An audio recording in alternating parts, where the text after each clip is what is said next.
and horizontal equilibrium, right? Two equations of equilibrium. So then I will show you a truss that is well reasonably complicated, right? You have to know which joint to start with.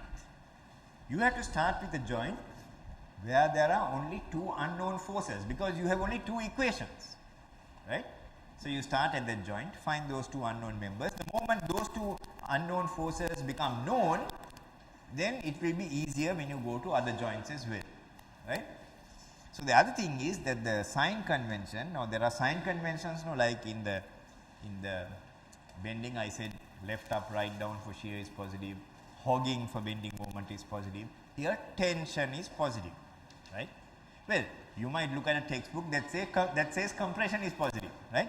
So sign conventions, they will change from book to book, from author to author, from lecturer to lecturer, right? So you have to know how to switch, so, okay? But I am telling you as a start to get used to the idea that tension is positive. And when we talk about tension, we are saying that it is tension by the member on the joint, right? So that is the direction of the force. That is the direction of the force, right? So all of this stuff, will become clear to you as we go on. So if you look at this very simple open truss, this is an open truss fixed directly onto the foundation, a vertical foundation like this. It has one free joint and two members, so it is stable, right? Now we are just going to use those two equations of equilibrium here. So as you may guess, okay, let's see the direction. So here you can see this force T1 is pulling this joint C. So it's the tensile force on the joint, right? Because if you think about this joint, that joint is pulling this member, but we don't mark the force in that direction. We mark the force in the direction when the member is pulling on the joint, right? By the member on the joint, right? So this joint is experiencing a tensile pull in that direction and in that direction, right? Now I can tell you in advance that one of these forces is going to be compressive, one of them is going to be tensile, but we mark everything as tensile, otherwise you get into trouble, right? I am telling you, as sort of doing it at the start, right? Later on, when you become more experienced, you can do anything you want, right? Also, of the two, it is better to use an equation where there is only one unknown, because if you take vertical equilibrium, T2 will have no component in the vertical direction. So since this is L and this is L, these angles are 45 degrees. So T1 sine 45 in the upward direction equals W in the downward direction. So then you can get this T1 is actually a positive value. So T1 will be tension. Then at this same joint, if you apply horizontal equilibrium, both these forces are in the same direction. T1 cos 45 plus T2 equals 0. T1 we already know and we substitute for that. But since both of these are plus and on the left hand side, when you take this onto the right hand side, that will become negative. We find that T2 in fact will be equal to minus W. Now T2 has been marked as positive, marked as tension. We find that it is negative and therefore it means that it is compressive, right? So this is a very simple example of how to find by the method of joints, that we go to each joint in turn. Now there is only one joint to go to here, right? And find the forces, right?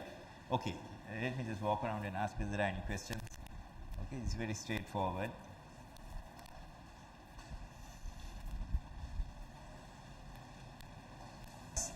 Not a very common truss, right? But it is not just a very simple truss like this, right? So this one, right? So you are asked to find the forces in the members, right? So what I will do is I will redraw this truss, and together with you I will try to find the forces, right?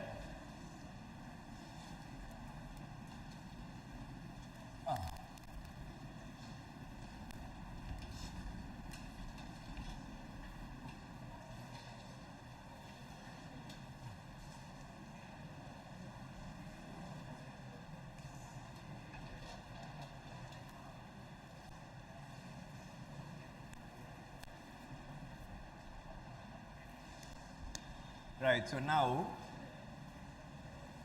this is a closed truss, right?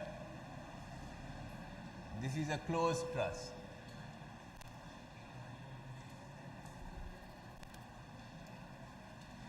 It is pinned here and fixed, which means that there is a vertical reaction there and also potentially a horizontal reaction,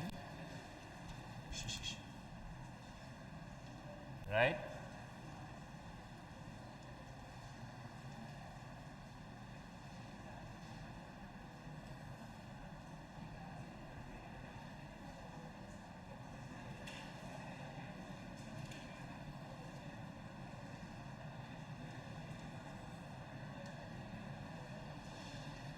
And there is another reaction here.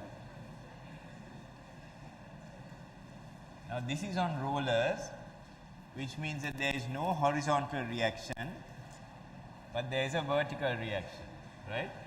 So this is RE, and this is A, B, C, D and E, right?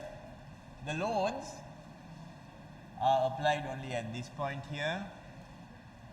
This is 4.5 kilonewton and this is 9 kilonewton, right?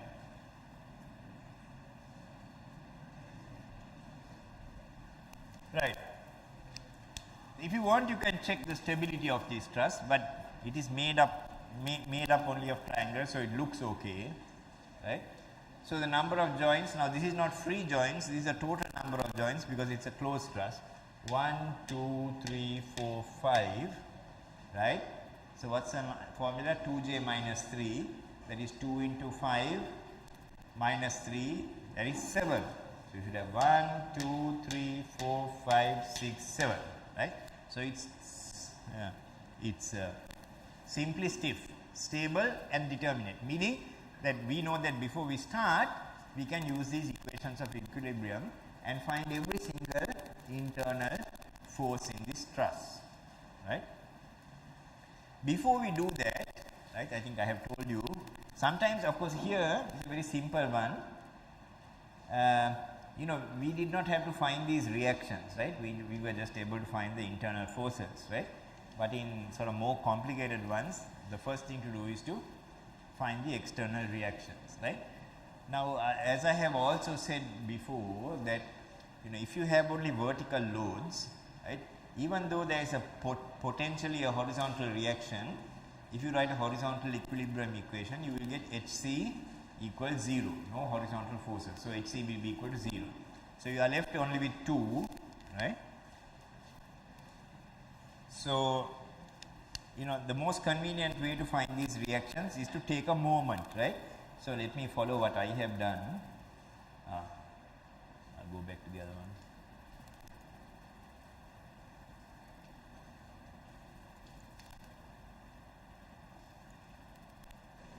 Before we start, we can actually find this angle theta. Now this is 3.6, half of that is 1.8. This is given as 2.4. So if you take this triangle, this will be 1.8, this will be 2.4, and then this will be 3, right? Yeah, so it's in the ratio of 3:4:5. So we can find cos theta and sin theta, right? So we get that out of the way, right? Now in order to find what these reactions are, I have taken moments about C, right? So you can see that if you take moments about C, now the moment due to RC does not arise. So there is a clockwise moment due to RE, that is RE times 1.8, that is half of 3.6. It's balanced by the anti-clockwise moment, it's 4.5 into 3.6 plus 9 into 7.2, right? So you get the value of RE as 45 kilonewton, right? You can check it for yourself if you have not already done so, right? Then you can also take a moment about this to find RC, but a simpler way is just to say RE plus RC for this entire structure is equal to 9 plus 4.5, right?